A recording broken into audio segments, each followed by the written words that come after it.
বহু আত্মত্যাগের বিনিময় আজকে যে আমাদের রাজনৈতিক অধিকার, এই অধিকারের জন্য বিগত 1 যুগেরও বেশি সময় ধরে বহু মানুষ খুন খুনের শিকার হয়েছে, বহু মানুষ অত্যাচার নির্যাতনের শিকার হয়েছে। সেই অধিকার বাস্তবায়িত হতে যাচ্ছে আগামী ইনশাআল্লাহ 12 তারিখ। কিন্তু আমরা খেয়াল করছি, একটি মহল বলার চেষ্টা করছে এবার ভোট গণনাতে বলে অনেক সময় লাগবে। শুনেছেন এই কথাটা? প্রিয় ভাই বোনরা, ষড়যন্ত্র কিন্তু আবার শুরু করেছে।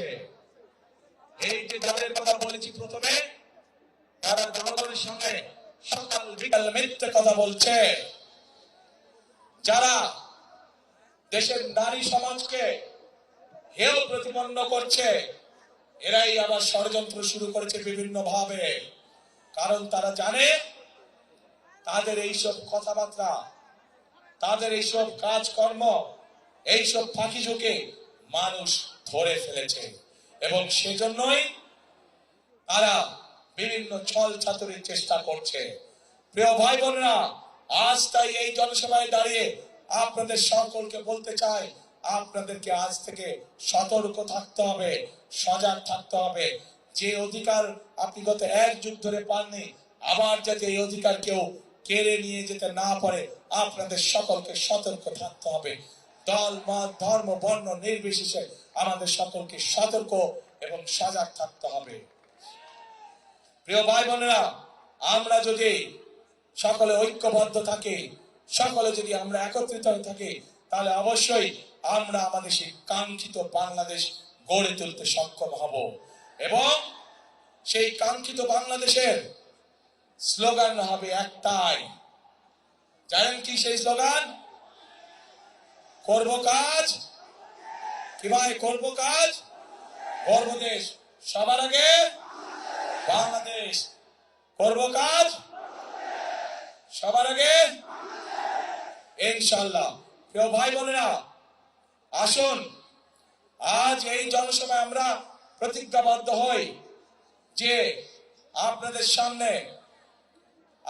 সামনে অভিজ্ঞতা রয়ে গিয়েছে, এবং বর্তমান মুহূর্তে যতগুলি রাজনৈতিক দল আছে তাদের মধ্যে একমাত্র বিএনপির অভিজ্ঞতা আছে দেশ পরিচালনা করা।